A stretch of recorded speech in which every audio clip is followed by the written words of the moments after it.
Saturday, and good morning, and welcome to America's Roundtable Radio. This weekend on America's Roundtable, we are truly delighted and honored to welcome one of America's most extraordinary entrepreneurs and a great American, John Catsimatidis.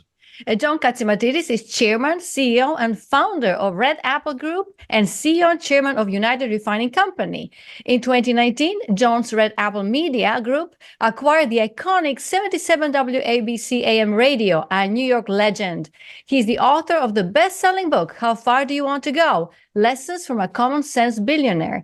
The book is available via Amazon, Barnes & Noble, and by visiting catsimatidis.com. And without further ado... Or WABCradio.com, you get an autographed copy. And if you have to sell it on eBay afterwards, you get back twice the money. That's great. Well, welcome, John, to America's Roundtable Radio today. Good morning, John. Welcome indeed. Good morning. John, the recent poll conducted by the Wall Street Journal and NORC, National Opinion Research Center, shows a large drop in a belief of the American dream.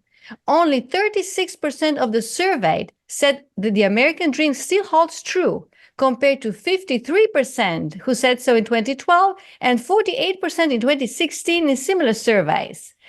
John, you are an embodiment of the American dream. In your inspiring and must-read book, How Far Do You Want to Go? Lessons from a Common-Sense Billionaire, you take us on a journey of how to achieve the American dream. John, what is your message to Americans today? What do we need to do in order to save the American dream? The American dream is alive and well, but they're making fewer people eligible for it because our education system has fallen apart a little bit. The COVID has affected our education system. Right now in New York City, the truancy rate, in other words, kids not showing up to school on public schools, is 40%. Wow. It's unbelievable. And the SAT scores are dropping. The religious schools, the Catholic schools, the charter schools are doing so much better. And what's hurting them is, look, I think the teachers are just as good as they've ever been, but it's the unions that are hurting them because they're creating so many rules that you end up the cost of students on the rise, and the value that the students get is too low. I'll give you an example.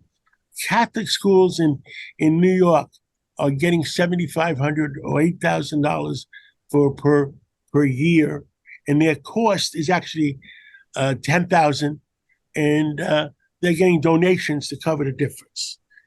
The cost of sending kids to public schools is $27,000. Wow. Where is that money going? And our kids are getting hurt. What I think America is under attack in so many directions. I had lunch today with one of my European bankers, and he was almost crying because what's happening today in the United States, they tried to make it happen in Europe to move it closer to socialism. And socialism doesn't work. After a while, there's less incentive for the American dream. So you don't have that many people with the American dream in Europe. In America, it's still a lot of people have the ability to do that. And education. The other thing you look at, with all the drugs that they're giving our kids, the legalization of marijuana in Colorado, in New York State, and making it easy to do drugs. I've had many neurologists, and you should have some neurologists on your show too, that will tell you if a kid takes marijuana from the age of 12 to the age of 24, guess what? 15% of their intelligence goes down the drain. So, and the other thing, I'm chairman of the Police Athletic League in New York that takes care of 40,000 kids after school. And the other big problem is boxing, or even football. Boxing, if kids from the age of 12 to 24, same age, while the brain is developing, if you hit them on the head with boxing, maybe they're having a good time. Maybe they're learning something. But again, they lose 15% of their intelligence quotient. Look what happened to Muhammad Ali. Right. So lose, if you smoke marijuana and lose, and also boxing or anything else, that's 30%. You might be successful when you're 18, 19 years old. Oh, look, I'm a football jock. I'm a boxing jock. But you're going to fail in life. And I think that's very important for mothers and fathers to realize it. And one of the reasons I wrote my book, because I came from a very poor neighborhood, and I want to help make a difference, because on the Police Athletic League, which I now became chairman, because our previous chairman, Bob Morgenthau, who was very famous in Law and Order, he died at the age of 99 and 10 months. And he took care of all those kids. And the difference is, I want to make a difference in those kids' lives. And my book, and which you talked about again, I'll just show it to you. Okay. You got it? Yeah. Yes, indeed. Yes, we do. You could buy it on WABCradio.com in the bookstore, or Barnes and Nobles, or Amazon. But if you buy WABCradio.com, it's in my office, so I sign every book that goes out. And you know who's buying these books? Grandmothers, grandfathers that want to help their grandkids. Maybe one paragraph will help make a difference in their lives. Mothers, fathers. Because I know certain things help make a difference in my life. When I grew up in Harlem, I grew up on 135th Street. So I'm trying to make a difference in those kids' lives. But what else would you like to talk about? There's so many things to talk about. And I'm still got my code. The world is out there. There's so many problems. Drugs. America's under attack. Their education system. Look what's happening to Harvard. Look what's happening to Yale. Our education system is under attack. Our drug system is under attack. Our borders are under attack. Right now, you have 2 million people that are on the terrorist list with the FBI because the borders were open. They just walked in. You know, we go to the airports. We got to take our belts off. We got to take our shoes off. Yeah. These people are just walking in.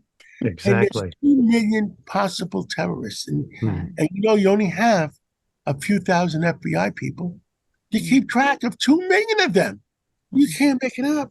Exactly. So we're under attack in so many directions. The civilized world is under attack in so many directions. And if we don't bring it under control in the next few years, then we're going to be okay, but our kids and grandkids may be in trouble. Yes. John, in your book, How Far Do You Want to Go? Lessons from a Common-Sense Billionaire, you shared in great detail how you got into the energy industry and acquired United Refining Company. Today, America's leadership has placed its quest to be energy independent and has returned to becoming dependent once again on the Middle East and the oil cartel's production decisions.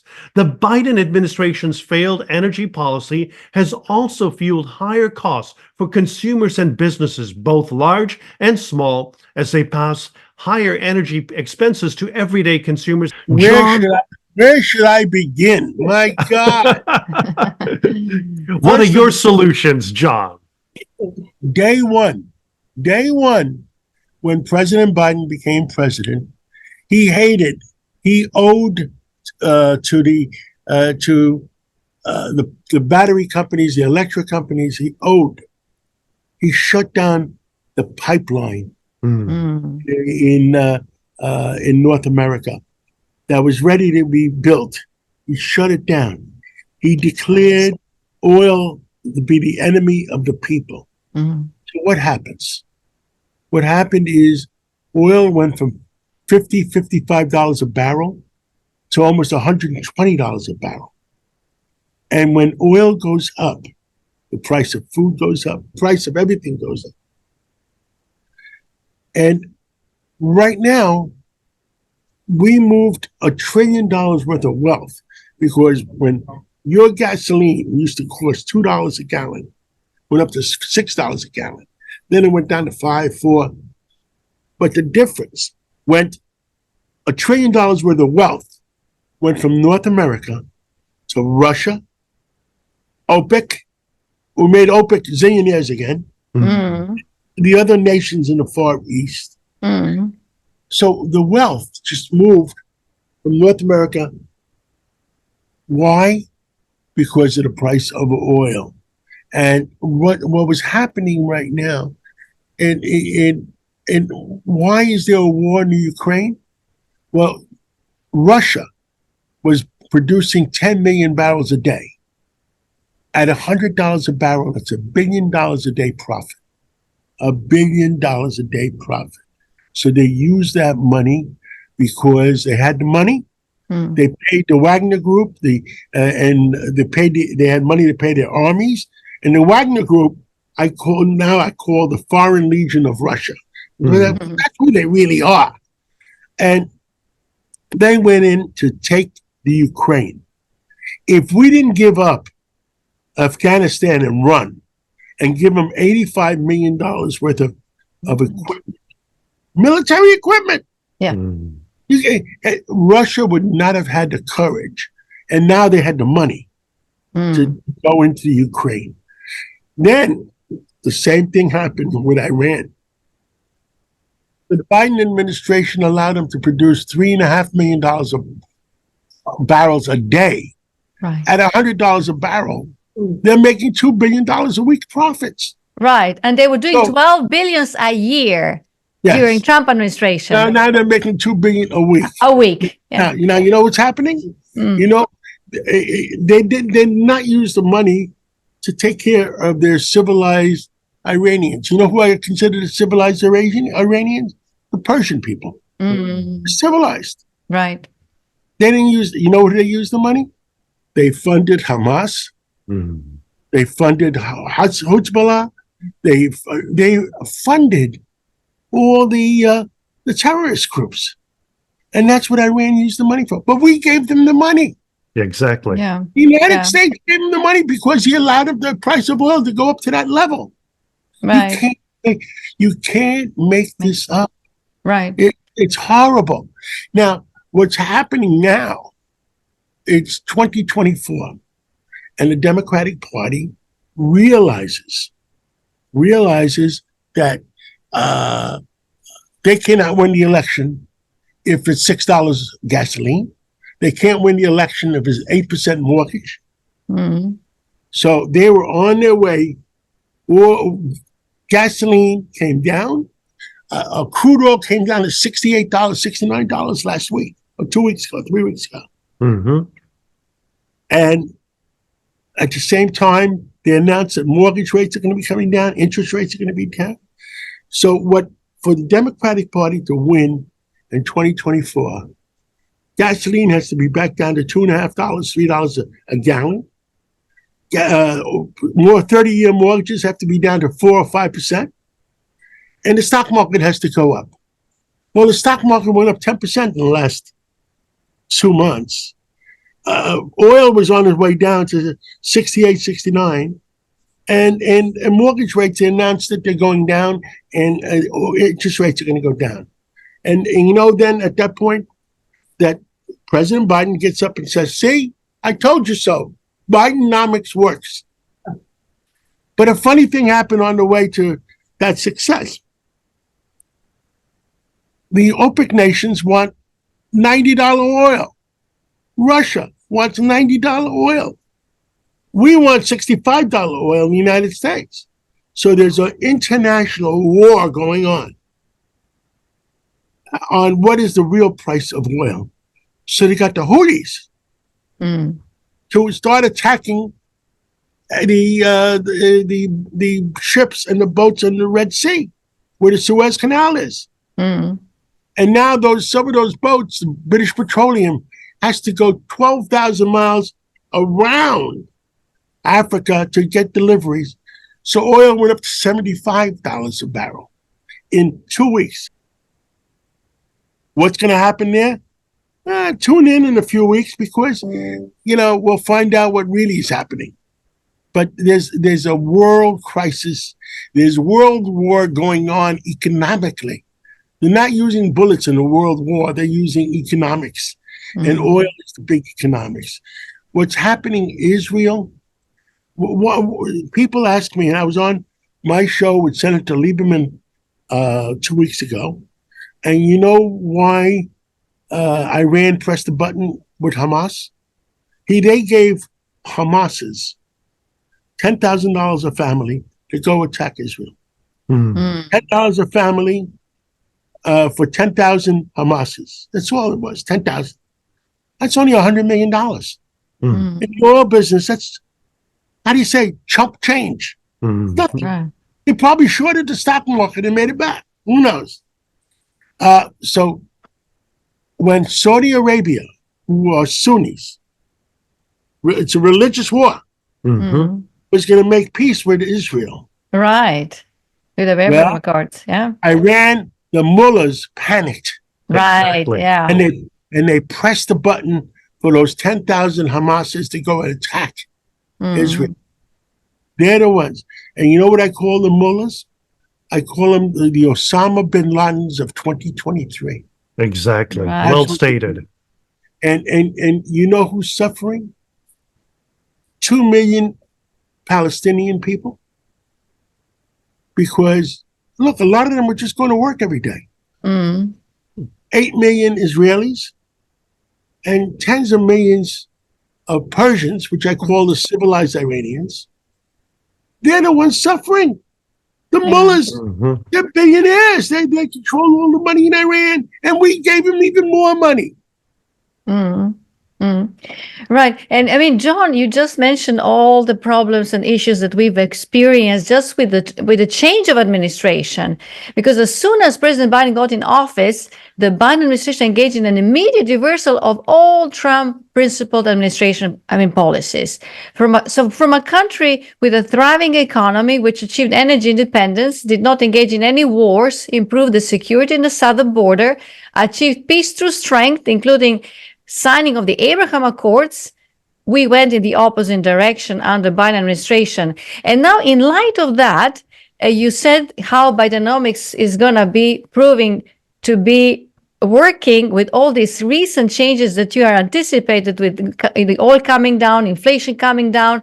But Biden administration is making sure, and the network of those that are opposing Trump, that they don't have any opposition. So that the most recent, I wanted to ask you about this. The most recent decision by Colorado Supreme Court disqualifies Donald J. Trump from 2024 presidential primary ballot. And this kind of a decision would not be surprising in a communist country or totalitarian regimes of autocrats who are getting rid of any opposition by all means possible. It's like a third world. We're acting as a third world country. President Biden has absolute control of the Justice Department. Justice Department has absolute control of the FBI. And they're doing things that I feel are not right. So what do we do about it? I mean, how can that be reversed? Well, there's an election coming up November of 2024. It's up to the people to realize who's right, who's wrong, and vote accordingly. John, as we conclude our program, and John, we know you have to run, During the season, as we just celebrated Hanukkah, the Festival of Lights, and are now entering the Christmas season with Orthodox Christmas celebrated on January 7. And we wish you, Margot, and the family a Merry Christmas. And John, what is your message to our fellow Americans during the season of joy and hope as families get together and we rely upon the significance of faith which made this country great through Judeo and Christian principles? Judeo-Christian principles works. We are civilized people. If we are not tough enough to maintain our civilization, every person on earth will suffer. And we need people to be tough enough to make the right decisions in 2024 during the election. Because socialism doesn't work. Being invaded by uncivilized people doesn't work. So I think everybody should sit down and do a reality check. What's best for our kids and grandkids, and do it this Christmas and New Year's. And I worry about our country because I don't worry about myself. I worry about my kids and grandkids to come. Right. Yeah. Well, thank you so much, John. This weekend on America's Roundtable, we are joined by John Catsimatidis, one of America's most extraordinary billionaire entrepreneurs. Thank you so much for joining us today on America's Roundtable Radio. Thank you, Merry John. Christmas, happy holidays, and we'll catch up with you in the new year. Merry All Christmas right. to you, Merry Mark, Christmas. and your family. Thank you. We'll see you soon. Thank you. See you See you soon. soon. Bye-bye. Bye. Bye-bye. Bye. Thank you.